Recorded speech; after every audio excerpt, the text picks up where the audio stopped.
welcome back to Happy Apple Core Homestead. Today I'm going to tell you all about mugwort, and I would like to apologize in advance. My dishwasher is going, and so you might hear a little extra background noise. So the first thing we're going to do is head out into my garden and show you what the mugwort looks like. Here are my mugwort plants. I am growing them in pots, because if you don't, they will spread quite a bit. So plant them in the ground if you're okay with that. I'm gonna just show you underneath this pot. If you can see that, do you see all those?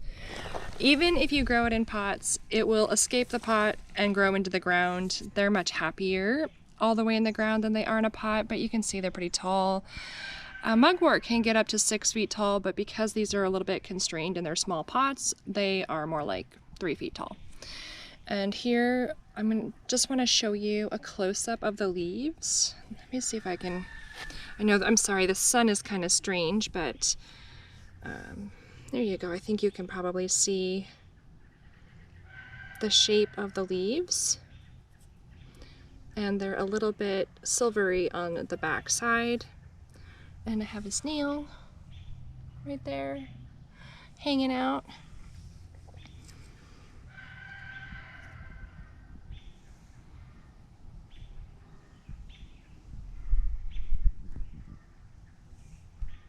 Well, now let's go have a conversation about all of the amazing benefits of mugwort. I went ahead and harvested quite a bit of that mugwort. It's in pots. It's been in those pots for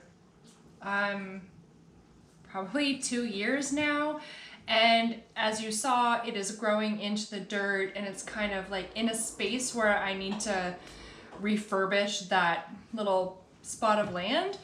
And I would like to remove those plants, but in order to do so, I've got to pull the pots up, which is going to pull the roots out of the ground. So I went ahead and harvested most of it.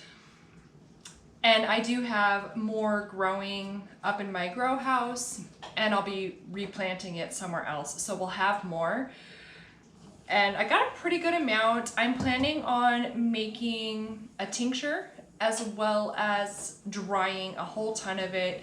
And I'm going to go into how we can use this right now. Before we go any further, I want to tell you, do not use mugwort if you are pregnant. I have done a ton of research, and I still cannot determine whether or not it is safe to even use it topically. Those of you who are maybe a little bit more familiar, you can go ahead and maybe just put a comment down so that people who are reading will know. This can cause miscarriage. It's good for stimulating menstruation, and definitely, please do not take this by mouth at all. So please don't take a tincture. I'm on the fence as to whether I think it is strong enough in a salve that it would cause a miscarriage, but as far as I'm concerned, like, why take the risk? And so I'm just gonna say, in my opinion, don't use mugwort at all if you're pregnant.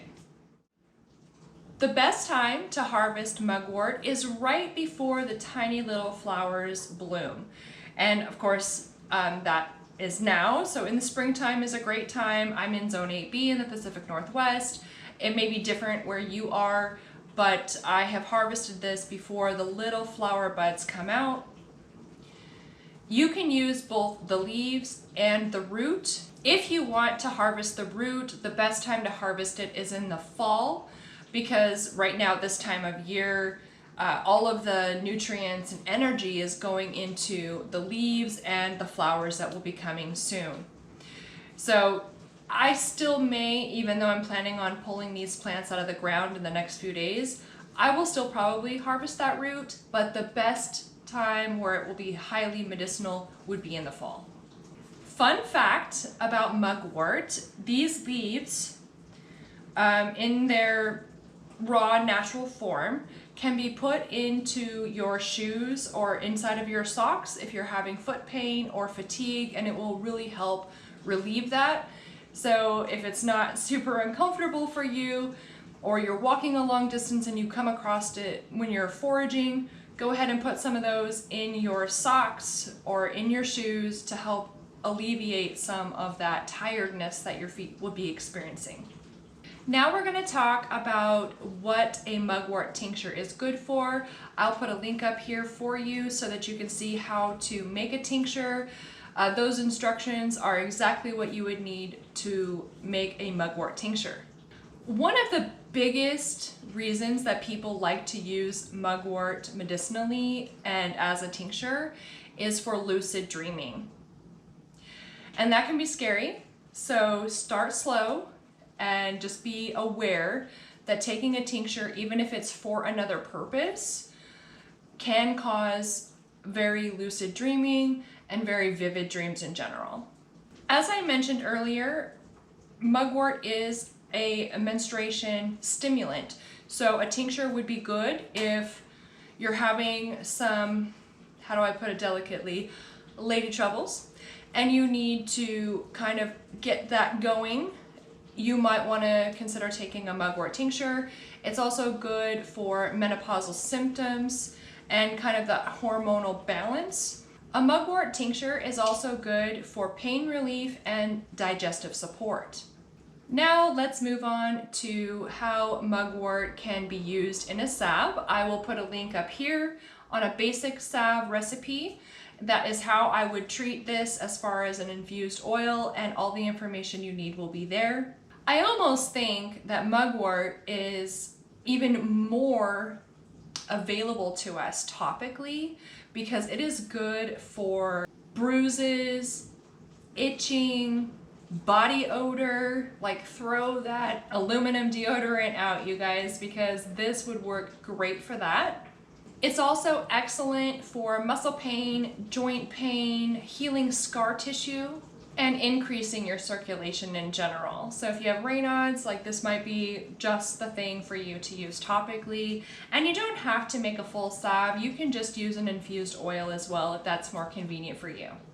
Now, last but not least, you can also use the dried mugwort as part of your bathing routine. You can put it in a tea bag and kind of make a tea in your bath, and that's going to help you with things like your circulation and joint pain, and even regulating your menstrual cycle. So if you don't really want, kind of the greasiness of the oil or the heaviness of a salve, but you still kind of need that pain relief and that, hormonal balance going on, and you love to take baths, this is a great option for you.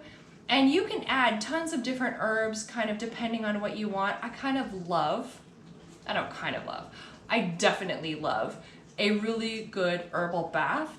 So you can add lots of other things like chamomile and lavender and magnesium, Epsom salts, all the things, right? And a lot of good can come from a nice deep soak. Am I right? Well, you guys, that is pretty much all I wanted to share with you today about mugwort. I'm really excited since I didn't get any last year. And I'm gonna go ahead and get off of here and get to making my things. I'm gonna make a tincture and then I'm gonna dry the rest. And I'm excited to use them with my bath salts. And I cannot promise you that you will not experience lucid dreaming from a topical or a bath application. So I recommend that you use this in the evening time and just see how your body responds to it. Mugwort is known for its lucid dreaming and vivid dreaming effects. In fact, some people use it only for that purpose. And I do know that I have left some things out. Part of that is because I don't want to encourage certain types of behaviors. And secondly, I could just be kicked off this channel. So do your own research. I'm not a doctor and I'm definitely not your doctor. So do your research, but this is such a beautiful plant. It's a must-have in your medicinal herb garden if you can get it, if you can grow it, if you can forage it, please do so. I also want to give a shout out to my members. You guys, I love you. Thank you for supporting me. If you feel led to, please do support me. I want to teach all of you. It's so much a part of my heart to want to share how to be more self-sufficient, how to get closer to the land. But this is an expensive endeavor on my part, and so I really appreciate those of you who have stepped out and really helped me make this happen. So thank you so much. I have a ton of good information coming up for you, and I will see you next time. Bye!